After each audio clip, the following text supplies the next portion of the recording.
Hello everyone, সবাই কেমন আছেন? আশা করব সবাই অনেক বেশি ভালো আছেন। আমিও ভালো আছি।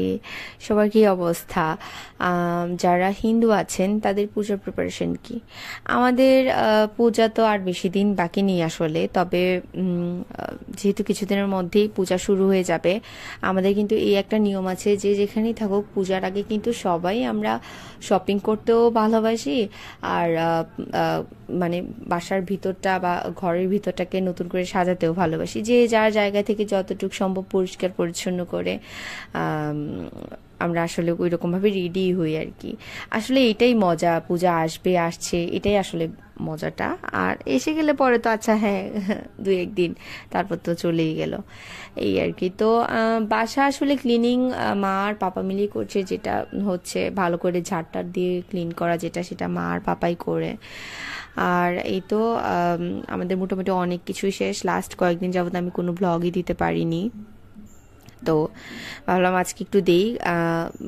মোটামুটি সব কিছু ক্লিনিং হয়ে গিয়েছে। এখন যে উপরের যে ডেকোরেশনটা, লাইক পর্দা, বেডশিট, এগুলো হচ্ছে আমি আজকে বেডশিটটা আমি যদিও চেঞ্জ করিনি আজকে, বাকি সব কিছু একটু ঝাড়টার দিয়ে পরিষ্কার করে নিচ্ছি। আবার পূজার আগে একটা ইয়ে করবো আর কি, আরেকবার একটা ঝাড় দিয়ে নেব। তো এখন হচ্ছে যেটা হয়েছে, কোনো একটা কারণবশত আমি আগে স্নান করে নিয়েছি, যদিও আমার হচ্ছে সবকিছু পরিষ্কার করে স্নান করলে ভালো হতো, কারণ ধুলাবালির একটা বিষয় থাকে। তো আচ্ছা যাই হোক, আমি যেহেতু স্নান করে নিয়েছি, স্কিন কেয়ারটা একটু করে নিচ্ছি, সেটাই একটু দেখাচ্ছি। আমার ছেলে হচ্ছে কিছু খাচ্ছে না আজকে সকাল থেকে। তো ফার্স্টে হচ্ছে আমি টোনারটা একটু দিয়েছি, টোনারটা দিয়ে স্কিনটাকে একটু প্রিপেয়ার করে নিচ্ছি। যারা স্কিন কেয়ার রুটিন আমার থেকে জানতে চান, অবভিয়াসলি কমেন্টে জানাবেন। তো টোনারটাকে ড্রাই করে নিচ্ছি। প্রপারলি ড্রাই হয়ে যাওয়ার পর আমি স্কিনের মধ্যে ময়শ্চারাইজার অ্যাপ্লাই করে নিব। তো আচ্ছা, যেটা বলছিলাম, আমি লাস্ট কয়েকদিন যাবৎ ব্লগ দিইনি, কারণ হচ্ছে আমার এত ঠান্ডা লেগেছিল। আমি লাস্ট বেশ কয়েকদিন যাবৎ আমি একটা না একটা কোনো প্রবলেমে ভুগছি। লাইক মানে অত বেশি হ্যাঁ হার্ড কিছু না, তবে হ্যাঁ হালকা পাতলা জ্বর, সর্দি, নয়তো দাঁত ব্যথা, নয়তো এটা ওইটা একটা না একটা আসলে লেগেই আছে। তো অনেক কিছুই হচ্ছে করার ছিল, প্ল্যানিং ছিল পূজায় এটা ওইটা করব, কিন্তু এই অসুস্থতার কারণে অনেকটা পিছিয়ে গিয়েছি, কারণ অনেক দিনের মতো আমি রেস্টেই ছিলাম আর কি। তো আমার ছেলে এখানে এসে এটা ওইটা ধরে উল্টাপাল্টা করে নিচ্ছে। সে একবার স্ট্যান্ড টানাটানি করছে, একবার এটা ধরছে ওইটা ধরছে। তো আমি ভেবেছিলাম আজকে ভিডিওর মধ্যে কথা বলে বলে আমি ভিডিওগুলো করব, আর গলাটাও আমার ভাঙা যদিও। তো যাই হোক, আমি অর্ধেকটা কভার করার পর, এই যে আমার ছেলে টানটানি করছে, অর্ধেকটা ভিডিও ফুটেজ নেওয়ার পর হঠাৎ আমার মনে পড়লো যে ব্যাকগ্রাউন্ডে টিভিতে যে গানটা বাজছে ওইটা তো আসলে কপিরাইটে ধরবে। তো সেজন্য কি বলেছি না বলেছি আমি আর এখানে দেখাইনি, আমি সাউন্ডটা মিউট করে দিয়েছি। এখানে বলছিলাম যে গান শুনতে শুনতে আজকে ব্লগটা ভিডিও করব, আর অনেক কিছু গল্প করতে করতে আপনাদের সাথে ব্লগ শেয়ার করব, কিন্তু আসলে সেটা হয়নি। হঠাৎ করে আমার মানে সাডেন মনে পড়লো যে না, আমাকে তো পসিবল হবে না আমার দ্বারা এই গান শো এগুলা দিতে, ভিডিও দিতে। তো এই আর কি, আমি দেখাচ্ছি, তারপর দেখেন কিভাবে কি করলাম। সো যেটা হয় সেটা হচ্ছে, ব্যাকগ্রাউন্ড মিউজিক থাকলে কপিরাইট, অবভিয়াসলি কপিরাইটে ধরবে। সো আমার আসলে ওটা খেয়াল নেই। তো আমি কি করেছি যে পিছনে টিভিতে গান লাগিয়ে আমি কাজ করতে যাব ভাবছিলাম, কিন্তু আসলে এটা ভিডিওতে আসলে রাখা পসিবল হবে না। সো সেই জন্য আমি গানটা অফ করে দিলাম। অ্যান্ড আচ্ছা, তো এখন আমি শুরু করে দিই কাজ, চলেন দেখতে থাকেন। প্রথমেই হচ্ছে আমি আমার এখানে ব্যাডের সাথে যে ছোট বক্সগুলো থাকে, সেই বক্সটা আসলে এটা ব্যাডের সাথেই ছিল যদিও, কিন্তু আমার ছেলে যখন খুব ছোট ছিল হঠাৎ করে সে একদিন রাতের বেলা বিছানা থেকে পড়ে যায়, কারণ দুই পাশটাই খালি ছিল। তো তারপরে ওয়ালের সাথে হচ্ছে ব্যাডটা নিয়ে নেওয়া হয়েছে। তো এখানে আর বক্সটা একসাথে রাখা পসিবল হয়নি। তো এখানে কিছু খেলনা টেলনা ছিল, আর এই যে মিস্টারকে দেখতে কেমন লাগছে, মিস্টার কোকোনাট। তো এই আর কি, অনেকদিন হয়েছে ঝাড়টারও দেওয়া হয় না। তাছাড়া যেহেতু বেশি করে ঝাড় দেওয়া হয়ে গিয়েছে, বিশেষ করে সবকিছু ফার্নিচারের উপর টুপর ধুলাবালুগুলো অনেক বেশি জমে গিয়েছে এখানে। আমি আগে ওগুলো একটু ক্লিন করে নিচ্ছি, ধুলাবালুগুলো সব জিনিসের উপরে। আর গাছগুলোতেও অনেকদিন ধরে প্রপারলি হচ্ছে জল দেওয়া হচ্ছে না, তো আগে আমি একটু গাছগুলো নামিয়ে নিচ্ছি সব সাইড থেকে। তারপর গাছগুলো নামিয়ে নিয়ে সব কিছু একটু মুছে নিয়েছি। আর তারপর হচ্ছে গাছগুলোকেও আমি ধুয়ে নিয়েছিলাম, সব কিছু ধুয়ে টুয়ে একটু ঝাড়টার দিয়ে সব মানে প্রিপেয়ার করে নিয়েছিলাম আর কি। তারপর হচ্ছে আমি পর্দাগুলোও লাগিয়েছিলাম। পর্দাগুলো কেমন হয়েছে কমেন্টে জানাবেন। আর পর্দাগুলো চিপ প্রাইসে ছিল, আমার কাছে খুবই ভালো লেগেছে। অনেক দিন ধরে হচ্ছে কালারফুল আর এক্সপেন্সিভ অনেক পর্দা ইউজ করেছি, তো ইদানিং দেখলাম যে চিপ প্রাইস বলবো না, মানে যেটা রিজনেবল প্রাইস বলতে পারেন, রিজনেবল প্রাইসের মধ্যে বেশ ভালো ভালো কিছু পর্দার কালেকশন এসেছে মার্কেটে।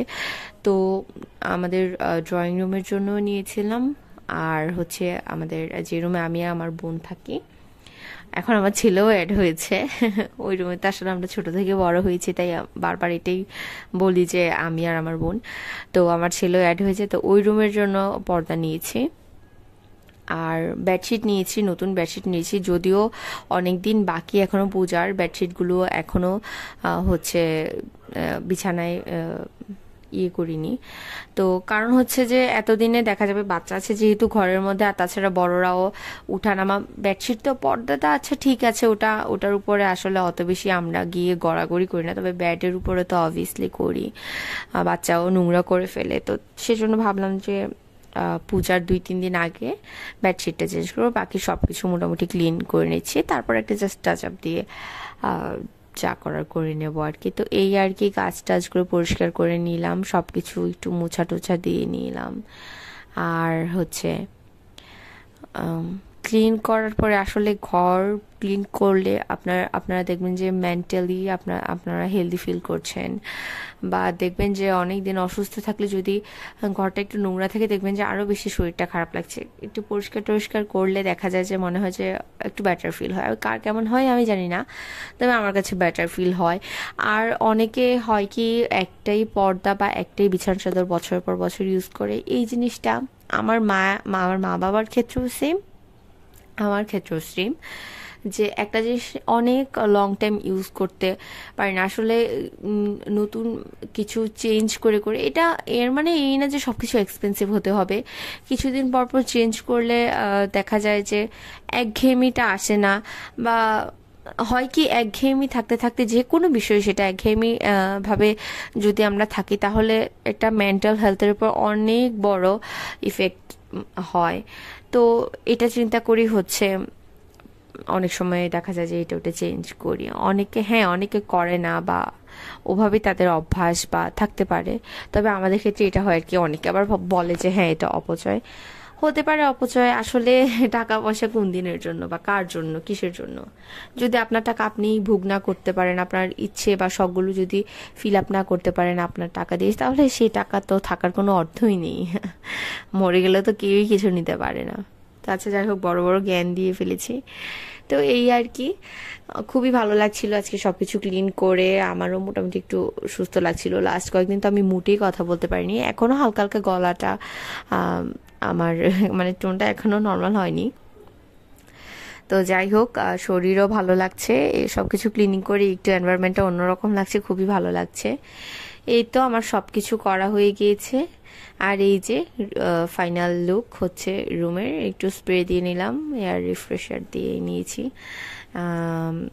এই তো, গাছ থাকলে তো জানি না কার কেমন লাগে, তবে ঘরের মানে ইনডোর প্ল্যান্ট থাকলে আমার খুবই ভালো লাগে, দেখতে খুবই ভালো লাগে। অনেক সময় ঘুম থেকে উঠে দেখি এগুলোকে, মানে অন্যরকমই লাগে। আর আমার বাসাটা আমাদের যে বাসার মানে যে লোকেশনটা আমার খুবই পছন্দ, কারণ আমি যেখান দিয়ে তাকাই খোলামেলা বাতাস, পর্যাপ্ত আলোর থেকেও বেশি আলো বলতে গেলে, আর গাছপালা, বিশেষ করে স্পেশালি সবুজ, মানে নেচারটার সাথে থাকতে পারছি বা নেচারটা দেখা যাচ্ছে, ওইটা সত্যি খুব বেশি এনজয় করি। দেখবেন প্রকৃতির কাছাকাছি থাকলে আপনার মন ভালো থাকবে, একটা গাছে পাখি যখন বসবে, পাখিটাকে দেখলেও আপনার মন ভালো হয়ে যাবে। জানি না কার ক্ষেত্রে কি হয়, বাট আমার খুবই ভালো লাগে। এই কর্নারটা তো আমার খুবই ফেভারিট, আমি প্রতিদিন বিকালে এখানে বসে চা খাই। আসলে ঘর বলতে কি, ঘরটা সেটাই যেখানে আপনি মানে যেই জায়গাটা আপনি গেলে শান্তি পাবেন। অনেক লাক্সারিয়াস ফ্ল্যাটে থাকলেন, দামি দামি ফার্নিচার থাকলো, দামি কিছু শোপিস থাকলো, বাট আপনি শান্তিতে নেই, আপনার মেন্টাল মানে মেন্টাল যে পিসটা থাকার কথা সেটা আপনার নেই।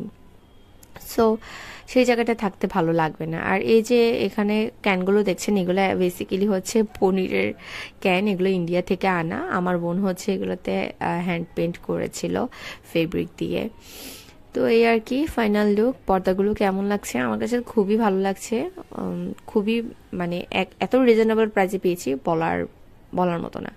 এগুলো তো যদিও খুব এখন ভাইরাল, অনলাইনেও আছে, অফলাইনে আছে, যদিও আমি অফলাইন থেকেই নিয়েছি, মানে কুমিল্লার মার্কেট থেকে নিয়েছি। তো এই তো পূজার আরও প্রিপারেশন নিব, আশা করব শেয়ার করতে পারবো আপনাদের সাথে। সবাই ভালো থাকবেন, সুস্থ থাকবেন, আমার জন্য প্রে করবেন। আর সবাই অবশ্যই সাপোর্ট করবেন, ভিডিওটা ভালো লাগলে শেয়ার করবেন, সাবস্ক্রাইব করবেন আর কমেন্ট করবেন। সবাই ভালো থাকবেন, টাটা।